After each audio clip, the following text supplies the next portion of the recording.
रासायनिक संयोग के नियम के उपरांत आज नया टॉपिक प्रारंभ कर दी इस चैप्टर का कि मोल अवधारणा और एक मोल मीन्स क्या रहता है। पहले देखिए मोल का क्या अभिप्राय रहता है। तो मोल का अभिप्राय हो जाता है जैसे हम लोग गिनने के लिए सामान्यतः दर्जन शब्द का उपयोग करते हैं। 1 pen, 2 pen, 3 pen, 4 pen, 5 pen, ऐसे 12 पेनों के समूह को एक दर्जन कहा जाता है। ऐसे 1 केला, 2 केला, ऐसे 12 केला को हम लोग एक दर्जन केला कहते हैं।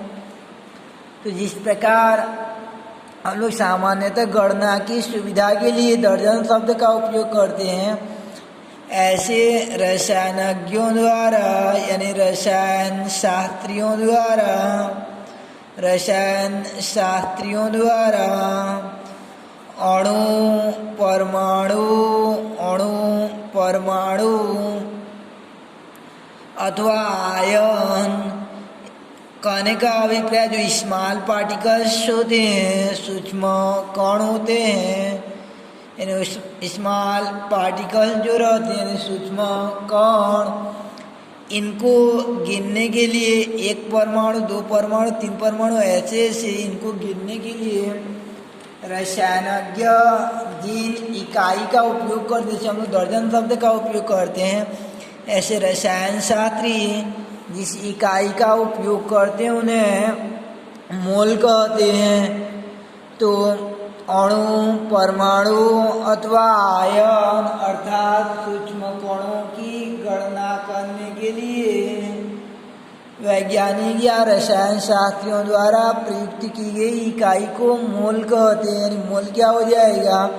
अणु, परमाणु अथवा आयन को गिनने के लिए रसायन शास्त्रियों द्वारा प्रयुक्त की गई इकाई को मोल कहते हैं।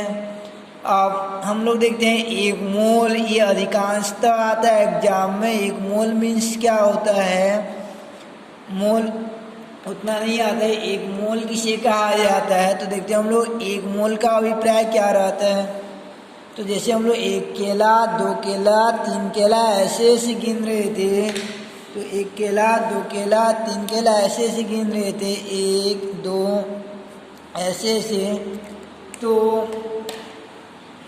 12 केला को एक दर्जन कहा जाता है। तो ऐसे 1 कण यानी 1 परमाणु या अणु या आयन, 2 कण, 3 कण, 4 कण ऐसे गिनते जाएंगे। तो याद रखे रहे ना, 6.023 गुणा 10 का घात 23 कण, इतना कण हो जाते हैं। तो इतना कणों के समूह को एक मोल कहा जाता है।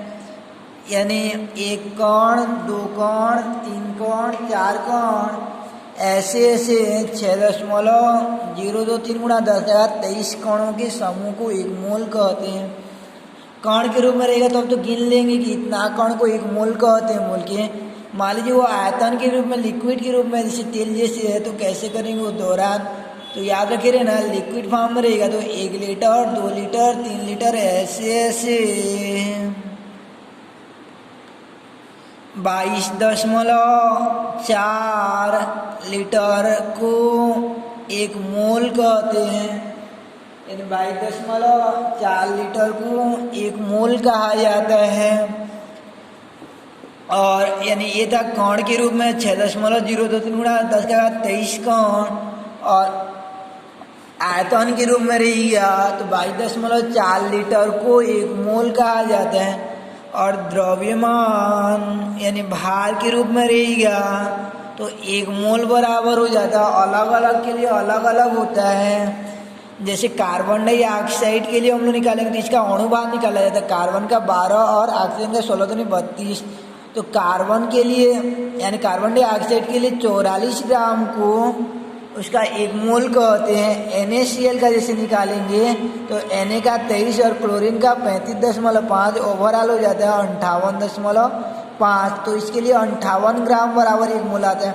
यानी अलग अलग के लिए अलग अलग आता है, तो उसको कहा जाता है उसका अणु भार के बराबर, यानी अणु भार के बराबर जितना द्रव्यमान होता है उसी को 1 मोल कहते हैं।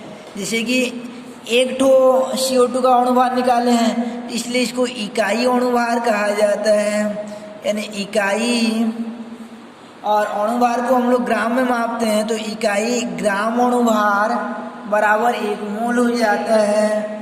जैसे हम लोग निकालेंगे NaOH का कितना ग्राम लेंगे तो 1 मोल होगा, Na का 23, ऑक्सीजन का 16 और हाइड्रोजन का एक ओवरऑल 40 ग्राम बराबर 1 मोल, यानी इसका एक टुकड़ा अणु भार जितना होता है उतना को 1 मोल कहा जाता है भार के रूप में। तो इस प्रकार 1 मोल से अभिप्राय होता है, यानी 1 मोल से तात्पर्य होता है, 1 मोल से तात्पर्य,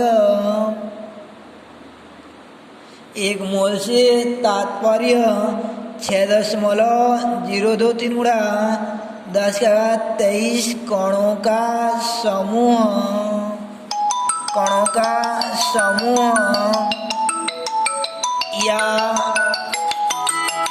6.023 गुणा 10⁻23 कणों का समूह, या 6.023 गुणा 10⁻23 कणों का समूह, या हो जाता है आयतन के रूप में जैसे लिए हैं तो 22.4 लीटर, या अणु भार के रूप में लेते हैं तो इकाई ग्राम अणु भार, इकाई ग्राम अणु भार को 1 मोल कहते हैं, इकाई ग्राम अणु भार के बराबर होता है, इकाई ग्राम अणु भार से होता है। यानी इस प्रकार से हो जाता है आपका कि 1 मोल से तात्पर्य 6.023 गुणा 10⁻23 कणों का समूह, या 22.4 लीटर आयतन, 22.4 लीटर आयतन या इकाई ग्राम अणु भार से होता है। यानी 1 मोल बराबर होता है आपका 6.023 गुणा 10⁻23 कणों का समूह, या 1 मोल बराबर होता है 22.4 लीटर, या 1 मोल बराबर होता है आपका इकाई ग्राम अणु भार के बराबर होता है। यानी इतना भार को, यानी इतना संख्या को 1 मोल कहते हैं। तो 1 मोल से अभिप्राय 1 मोल से तात्पर्य 6.023 गुणा 10⁻23 कणों का समूह, या 22.4 लीटर आयतन या इकाई ग्राम अणु भार से होता है। यानी 1 मोल बराबर होता है आपका 6.023 गुणा 10⁻23 कणों का समूह, या 1 मोल बराबर होता है 22.4 लीटर, या 1 मोल बराबर होता है आपका इकाई ग्राम अणु भार से होता है। इकाई ग्राम अणु भार में क्या होता है, उसका अणु भार के बराबर द्रव्यमान जितना होता है उसको इकाई ग्राम अणु भार कहते हैं, और इतना भार को 1 मोल कहा जाता है, उतना भार को 1 मोल कहा जाता है। जैसे NaOH का कितना ग्राम बराबर 1 मोल था, इसका 40 ग्राम बराबर 1 मोल था, यानी 40 ग्राम बराबर 1 मोल हो जाएगा जितना उसका अणु भार होता है। मान लीजिए 80 ग्राम है तो कितना मोल हो जाएगा, 80 ग्राम है, 40 ग्राम बराबर 1 मोल है तो 80 ग्राम बराबर कितना मोल हो जाएगा, 2 मोल हो जाएगा। कैसे निकालेंगे इसको, 80 को ऊपर लिखेंगे, जो क्वेश्चन में दिया जाएगा भार उसको ऊपर में लिखेंगे, और उसका अणु भार जितना होता है उसको नीचे में लिखेंगे, तो कितना आ जाएगा 2 मोल। इस प्रकार से निकाल सकते हैं, या ऐसा तरीका है क्योंकि NaOH का 40 ग्राम बराबर 40 ग्राम NaOH बराबर कितना मोल, 1 मोल, इसलिए 1 ग्राम NaOH बराबर कितना मोल हो जाएगा, 1/40 मोल। इसलिए 80 ग्राम बराबर क्योंकि विधि का उपयोग करेंगे 80/40 यानी 2 आ जाएगा। तो ये इस विधि से हम लोग नहीं बनाएंगे हालांकि क्वेश्चन को, ये सूत्र निकालने का तरीका था कि दिया गया भार को ऊपर में लिखते हैं और अणु भार को नीचे में लिखते हैं, तो मोल बराबर सूत्र हो जाता है number of mole, equivalent formula हो जाता है दिया गया भार, यानी दिया गया भार जितना भार दिया रहेगा उतना भार को डिवाइड कर देते हैं उसके मोलर मास से, यानी अणु भार से भाग दे देते हैं। मोल बराबर सूत्र हो जाता है आपका दिया गया भार बटे अणु भार हो जाता है, यानी given mass by molar mass हो जाता है। आयतन के रूप में क्वेश्चन दिया रहेगा तो दिया गया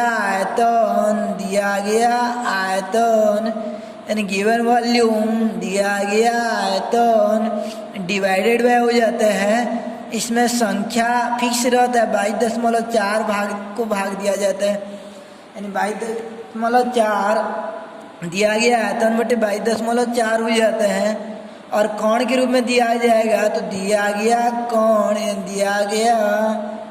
कणों की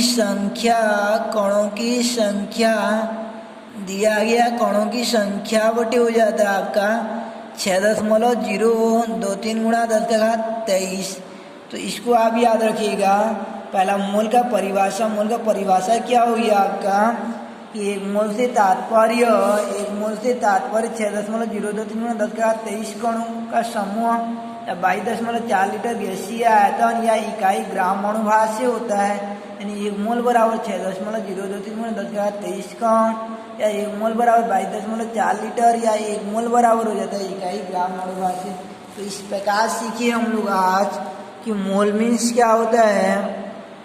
तो अणु परमाणु या आयन को गिनने के लिए रसायन शास्त्रियों द्वारा प्रयुक्त की गई इकाई को मोल कहते हैं, या अणु परमाणु या आयन को गिनने के लिए रसायन शास्त्रियों द्वारा जिस इकाई का उपयोग किया जाता है उसे मोल कहते हैं। अब एक मोल से तात्पर्य होता है 6.023 गुणा 10⁻23 कणों का समूह या 22.4 लीटर आयतन या इकाई ग्राम अणुभार से होता है। एक मोल बराबर हो जाता है 6.023 गुणा 10⁻23 कण या एक मोल बराबर हो जाता है 22.4 लीटर या एक मोल बराबर हो जाता है इकाई ग्राम अणुभार। अब इसका फार्मूला हो जाता है मोल बराबर सूत्र होता है आपका दिया गया भार बटे अणुभार, और मोल दूसरा सूत्र हो जाता है दिया गया आयतन बटे 22.4। आयतन वाला में 22.4 का भाग देते हैं और कण वाला में दिया गया कणों की संख्या बटे 6.023 गुणा 10⁻23 कण। अब देखते हैं, कल देखेंगे हम लोग इस बेस पर न्यूमेरिकल क्वेश्चन को कि किस प्रकार से मोल से संबंधित क्वेश्चन बनाएंगे।